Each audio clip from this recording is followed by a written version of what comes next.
something I think promising which needs more attention in the future. The second one is an urban risk assessment, common risk assessment. And the interesting part of this concept is that this is, you know, if you go up, you get more complex. There are different lines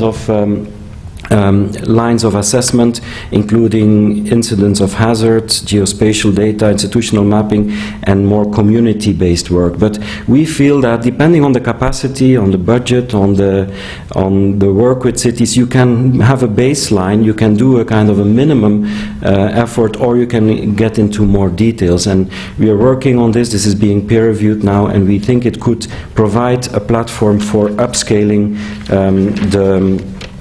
the climate action in small cities.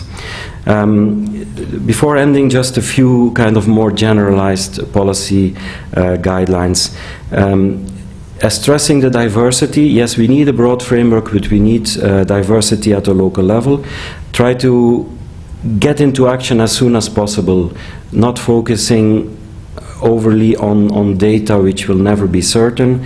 Moving, and the third one is quite tricky, moving from additionality, which is really something the UNFCCC is promoting, that climate has to be seen separate from development. I think, yes, within the logic of an UNFCCC that is understandable, but in the broad range of cities we need to look more at co-benefits and synergy.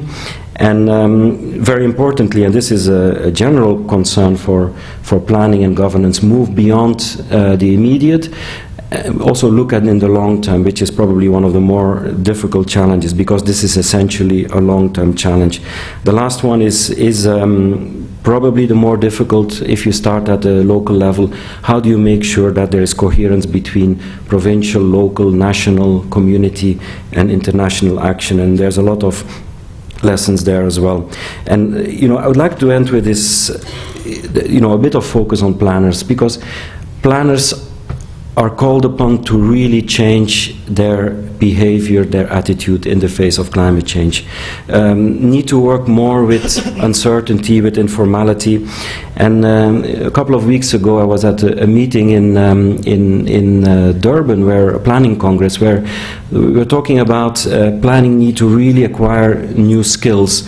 Some of these skills range from seducing to hijacking, meaning bringing in others in your agenda and trying to incorporate your issues in other agendas. And I think this really applies to climate change.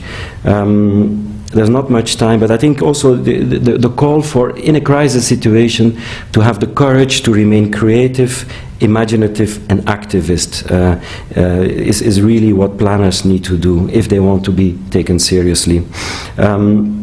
I'll end with this slide, and this is really a call for collaboration with UGEC. The 4 points there on top of the screen are, according to us, what we are seeing in our data, 4 things which need more attention, especially in developing countries, especially in Africa. Issues of our peri-urban wetlands, which we know are so important for climate change adaptation and mitigation. We don't find much good practice, and we don't find much documentation. This is just one of the 4 examples. The others I've already kind of touched upon in the presentation. Now, in terms of research, yes, there are some important elements. There's the ARC3, which was presented yesterday, which we fully support. There is our report coming up, and there's the whole IPCC work, which now, for the first time, takes urban seriously in the lead up to the 5th assessment report. And this is a call, if you, in your students and your networks with your local institutions, feel an opportunity for actively engaging with one of these cities, which I've listed in the beginning, we are ready to talk, and we would like to offer our infrastructure and our local teams to work with you, because there's much need for more in-depth actions on the above and some other teams. Thank you very much for your attention.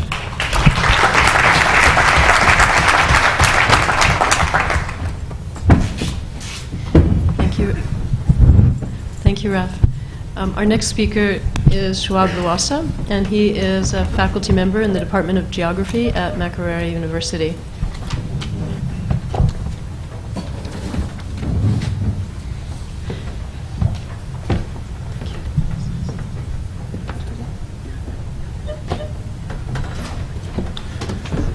Thank you, Chair. And once again, I'm happy to be here. and be part of this panel. I would like to make a presentation which is based on the kind of work we've been involved in the region, in Uganda or East Africa, part of which comes from the Cities in Climate Change Initiative, but we've also been conducting research work in the last 6 years on climate change adaptation in the East African cities.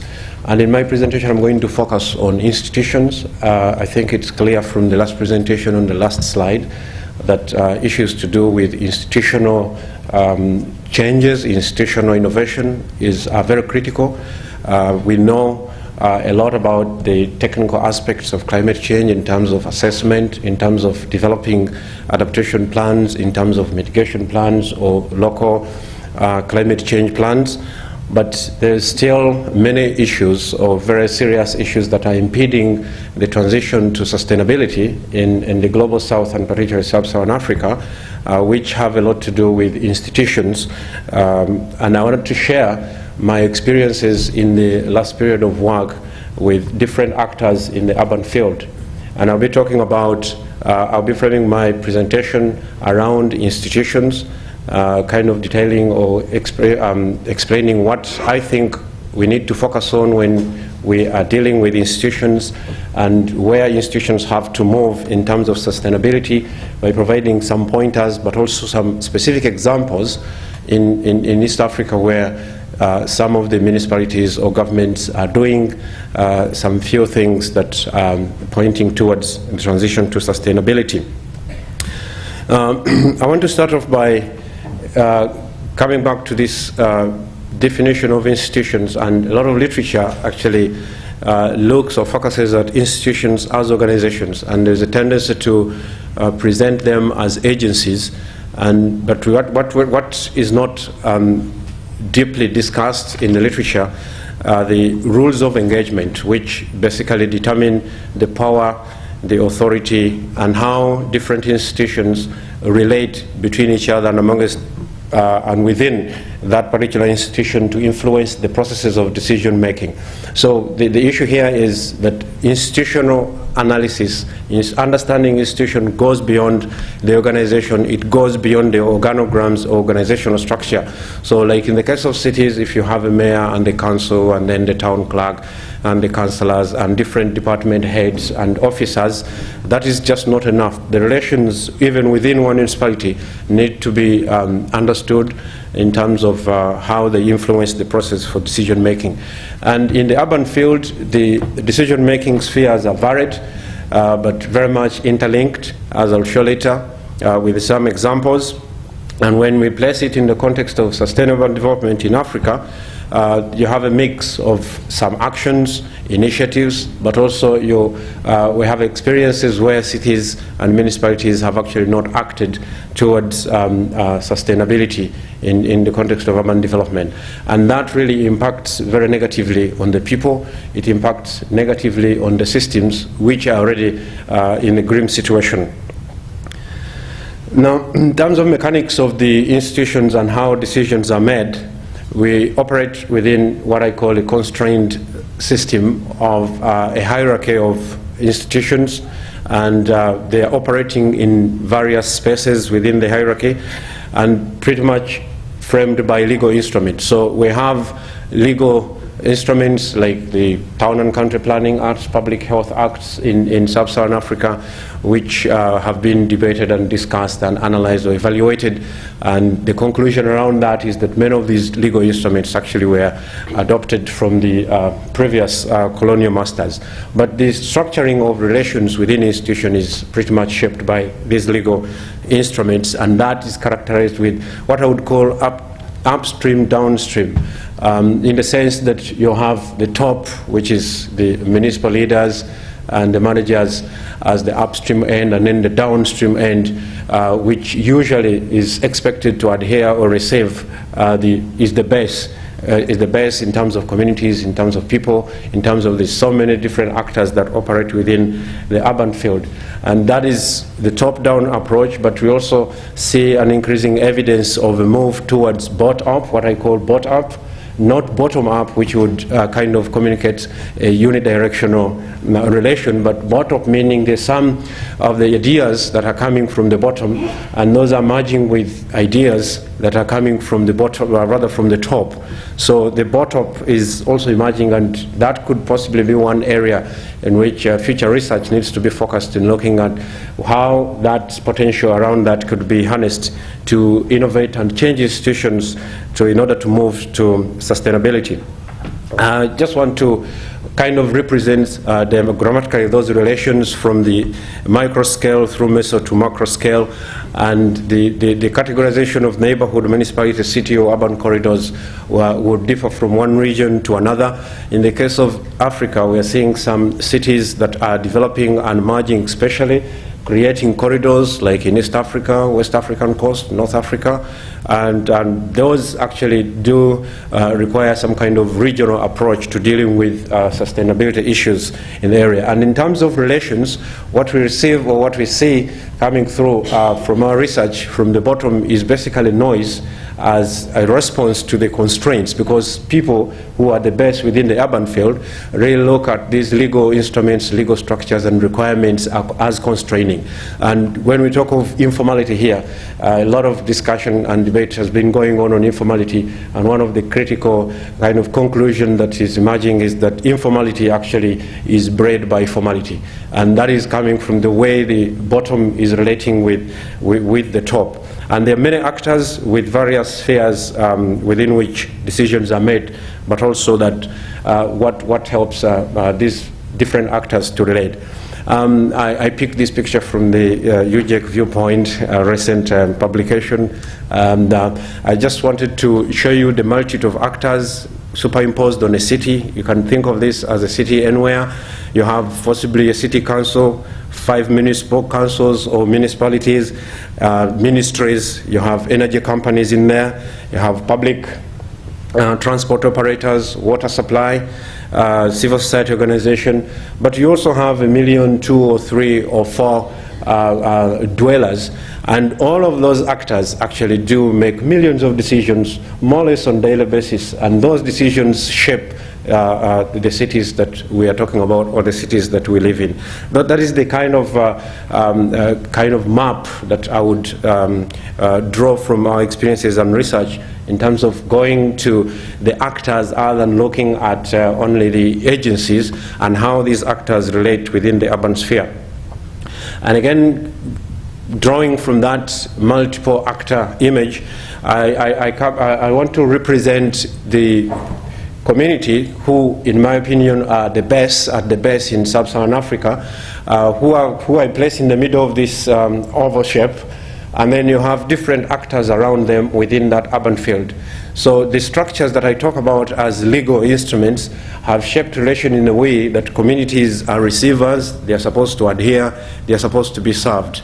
And there's less and less evidence that actually ideas can come from the communities, so that also the people who are responsible as city managers or elected officials or even researchers can learn from the communities.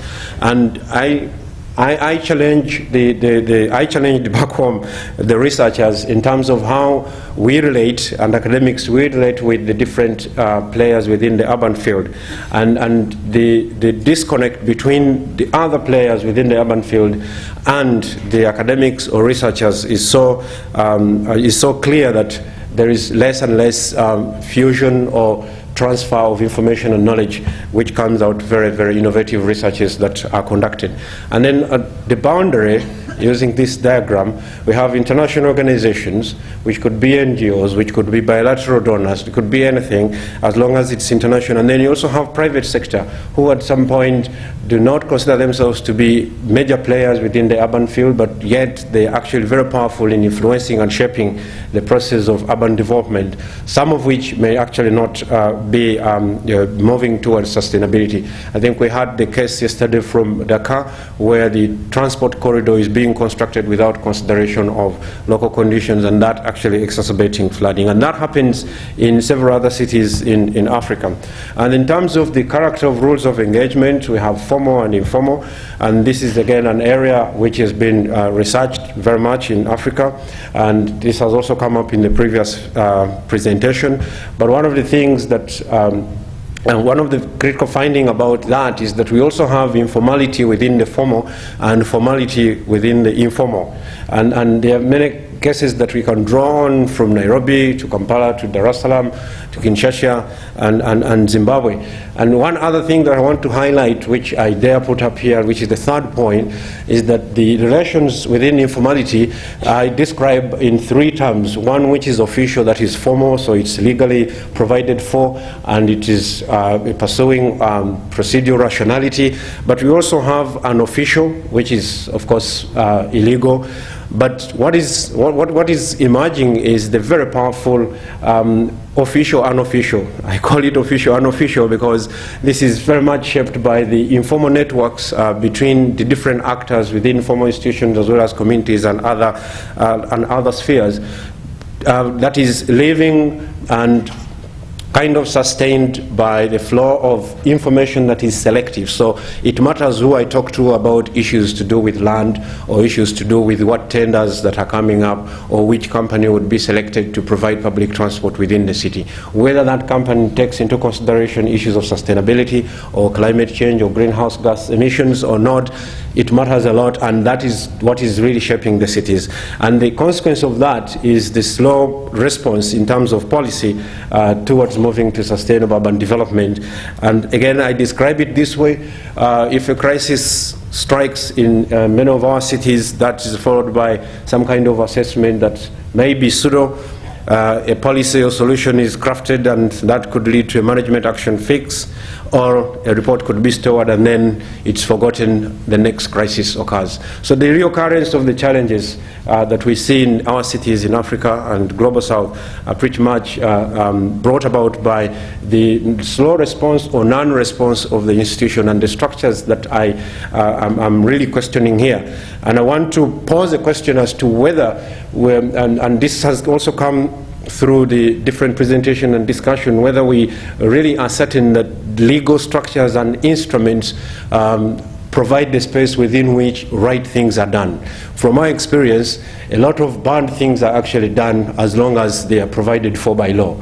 So that really points to procedural rationality. As long as I'm covered by law, as a city mayor, I've done my work, I spent this much in terms of billions, and I provided the accountability. But what about the outcome of those outputs? Is there any consideration of the outcomes of those outputs? And this is where institutions in Africa need to innovate, that I take a change in the providing alternative systems that would enable creativity that is based on local adaptation needs. We all agree about the local specific adaptation needs, as well as local specific climate change impacts and development challenges. So mainstreaming incentives for the different actors as individuals within institutions, but also mainstreaming incentives on the part of the communities that are supposed to be served or are supposed to receive the services. And by that I mean, instead of constraining and rather very requiring legal instruments like you should put your toilet this distance from your house, you should never do this, as the ordinances that we see in Africa, you can turn that around to create an incentive that if you actually put up a courtyard or a garden in your courtyard, you could get a subsidy of 100 Ugandan shillings that can help you to get manure from a compost plant somewhere. So that is a kind of approach that needs to be balanced with the stick, if you will, the stick and the carrot.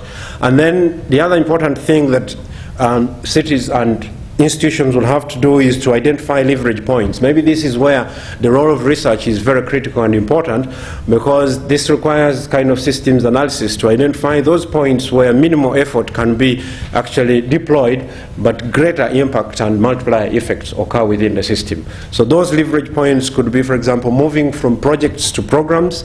And I also mention here that a lot of urban development has been projectized in Africa, and there is very little move to mainstreaming the projects into the routine city management programs. And then the question or the issue, long-standing issue of redefining community role in decision making. And here I'm not sure about what it would be like, but I'm thinking that broadly there's need to expand the decision spheres, and that way you would have to think about and work through the good things about informality and see where fusion or merging can be done in order to bring about the spaces within which the best within the city or urban areas can really make influence in terms of the decisions that impact on them. And then another thing which also came up from the previous presentation is the issue of institutions with overlapping mandates and competition between institutions at various levels. Innovation around that would require to bridge that gap. And in Uganda, we have just created a Uganda National Urban Forum that brings together all these different actors that I showed in the picture, the private sector, the civil society, academia and research institutions, the municipality, and that is being spearheaded by the Ministry of Land, Housing and Urban Development. And around, within that forum, there is supposed to be lots of discussions to try and integrate issues, but also identify common areas of interest, identify paths that would be required to move towards sustainable urban development in Uganda. And that is one pilot, but there are a couple of other initiatives which are going on within the region where national urban forums are being created. Again, that is one example of the expansion of the decision-making spheres. The challenge, though, about the National Urban Forum is that it's not legally binding. And again, I'm now coming back to the legal structures. So the question is, how can we make such fora to be binding, maybe legally or not legally, but being in a position to be accepted, that is the issues brought onto the table and discussed and hammered out in this national fora being accepted at the city level, but also national level. So that is one tool that is really expanding the dialogue between the local and the national. So some pointers to, again, what kind of innovations would be, and what we have also been able to identify as innovations going on. A lot of cities and city regions have champions, and those champions have had to really decide on individual group interests versus the outcomes of changing the institutions as trade-offs. But there's also increasing realization of core benefits of changing institutions for the better of communities within urban areas. And then the other point is the multi-actor knowledge platforms and knowledge bases. The knowledge platform is similar to the National Urban Forum, but the knowledge base is actually the knowledge that would be drawn on by the different actors, either at the platform or elsewhere. And there are quite a number of tools with the support of agencies like UN Habitat, as you heard, that are trying to create knowledge bases. And then the issue of informality and informal rules, I think that needs to be a little bit detailed and demystified, and identify leverage points between these and points where mergers could be merging could be done to move towards sustainability, or to help in moving towards sustainability. The issue of common interests for the citizens, and that brings in a moral question as to whether institutions currently are doing the things responding to the moral question. And then the capacity gaps. And by capacity gaps, because there's a lot of talk about capacity, lack of capacity in the developing world. But I think what we miss is that we find institutions at some level, and if an issue comes up like climate change, what we would like to see is a move from where they are to being able to address climate change, which we have been discussing. So it is a gap. It's not that the capacity lacks. What is required is to build on that capacity. And part of building on that capacity will require institutional adaptation. Sustainability coming from institutional innovation and changing in governance will have to include all people within the city, particularly the majority poor, like in the case of Sub-Saharan Africa. It will have also to mainstream systems for maintenance and replacement, and it will have to respond to the dynamics of demand and need. And that picture you see on the slide is an example of a prepaid water meter in a poor neighborhood in Kampala, where people get a chip and then they go and load money as low as $0.25 equivalent equivalent in Kampala, Ugandan shillings, and then they go to that tap, put in that chip, water starts flowing in the amount and quantity that they are going to use. Now that is different from the conventional system for water, and that is an innovation which came from the institution. As I conclude, it's really important to understand institutions by going beyond the agencies and looking more into the rules of engagement, and that there are multiple actors, and these rules of engagement really drive urban development possibly in different directions, as we see from the cities of Sub-Saharan Africa. Institutional innovation will have to involve creating spaces for the majority in the case of Sub-Saharan Africa. And we have also to deal with internal weaknesses of legally established institutions as well as the legal structures, because there's tendency to focus on outputs and not on the outcomes. And I thank you so much for your attention.